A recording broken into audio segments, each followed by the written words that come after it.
Hi there, I'm Erin and welcome to another video. In this one, I'm just going to be talking about some of the books that I rated as my favorites over the past couple years.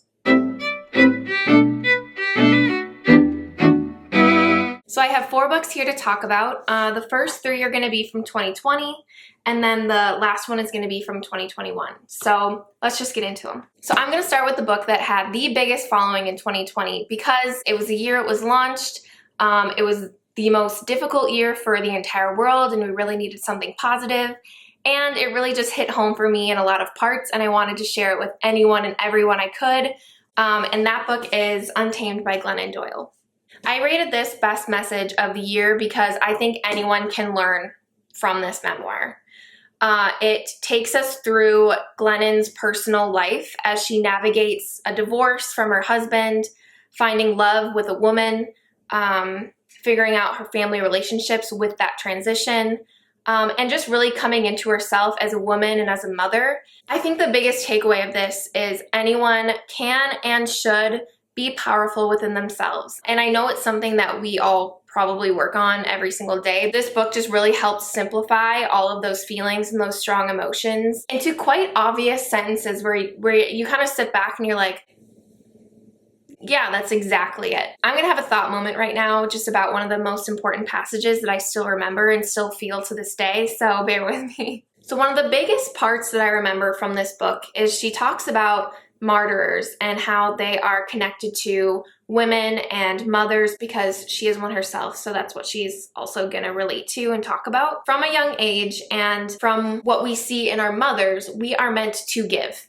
We are givers. But as we grow up and into ourselves, maybe get married, maybe have children, become a part of a community of family and friends, it's somewhat expected of us to give ourselves away, give our time, our energy, our love, our friendship just away instead of filling ourselves up as the women or people that we are. And she talks about her being a mother and her children are watching her give and give and give and have nothing for herself, and what does that then teach them? And so I remember she talks about that being a mother is not someone who slowly dies for her children, aka her only purpose in life is to now serve her children, but a mother who shows them how to fully live, like within herself, within her community, within this world. And that to me really struck a chord of how I want to age and how I want to view my mom, my sister who is now a mom, my friends who are becoming moms, wives even. It really opened my eyes to demand respect for myself, simply for the fact that I am a woman, but simply for the fact that I am a person in this world. It definitely made me appreciate the gender that I am and the gender that I choose to identify with. And I love it. I was so happy to have read it. I gave it to everyone I could because it just gives a voice to different perspectives, being strong in yourself, and I don't know, demanding respect. So Untamed, be untamed in this world. That's the message. There's a ton of other, messages, themes, thoughts that are really important, but that is the one that I remember the most after 2 years of, not picking this book back up. So maybe I'll do another review in a couple months and we'll see where we're at then. But yeah, that is Untamed by Glennon Doyle. Moving to the next one, very powerful women in this one as well. We're gonna talk about The Great Alone by Kristen Hanna. So this is another author that's been added to my, favorite author list. I need to read all of her books. She has so many, so I'm slowly but surely getting to them. But the ones that I've read, which is The Nightingale, The Four Winds, and The Great Alone, they are all historical fictions regarding family relationships and a love story mixed in. So this story follows a family of 3. The father returns from the Vietnam War with a lot of PTSD and anxieties of what the world is coming to. And so he decides to move his wife, Cora, and his 13-year-old daughter, Lenny, to a very isolated town in Alaska. They move into like a shack or something similar where there's holes everywhere, animals have taken over, and they need to build it back up before the harsh winter of Alaska comes. One of my favorite parts about this book was the community that they moved into and how it's full of very strong women, and they just really embraced Cora and Lenny as their own. They taught them how to live this harsh Alaskan life and prepare for winter, live through the winter. But it's a really hard book to read because within the family there is domestic violence happening. And as their lives continue within this harsh environment, we learn that isolation and harsh conditions are not a good pairing for deteriorating mental health. So this is almost a coming of age story through Lenny's life as she moved there with her parents, is dealing with this harsh new environment, this small community, her parents' passionate and like awful relationship, and fighting for herself, her mother, the life that she wants in like the worst conditions almost. It's powerful, it's beautiful, it's heartbreaking. Oh my God, I cried. Kristen Hanna is just really good at capturing your emotions through these characters. They are lovable and hateable. Really worth every single read. All of her books I've rated 5 stars. I definitely recommend her as an author. If you want to start reading, just pick up her books. I know that they are pretty chunky, but fast to read. You are just sucked into the story, and sometimes that's all we need in everyday life. So yeah, The Great Alone, my #1 recommended book of hers. As of now. Yeah, Kristen Hanna, we love her. Hopefully the sun won't set. Yeah, I'm drinking coffee, what of it? So the last book that I rated as one of my favorites of 2020 is one that I became obsessed with immediately after reading. That is The Invisible Life of Addie LaRue by V.E. Schwab. Yes, I did pick up a collector's edition from Barnes & Noble. I think they could have done better, if I'm being honest. So this story follows Addie LaRue over centuries because starting in 1714, she was to be married off. And in the beginning of this book, we get a warning from, I think, her grandma, where she says, don't pray to the gods that answer after dark, or something along those lines. So of course, like any beginning warning, our protagonist is not going to listen and they're going to do whatever they want. So the night before her wedding, she runs out into the forest and prays and bargains to anyone who's listening. And of course, a god after dark answers back. So she thinks she's just agreeing to not being wed, but this god is cunning and cruel and she does not read the fine print. So come morning, her family does not know who she is.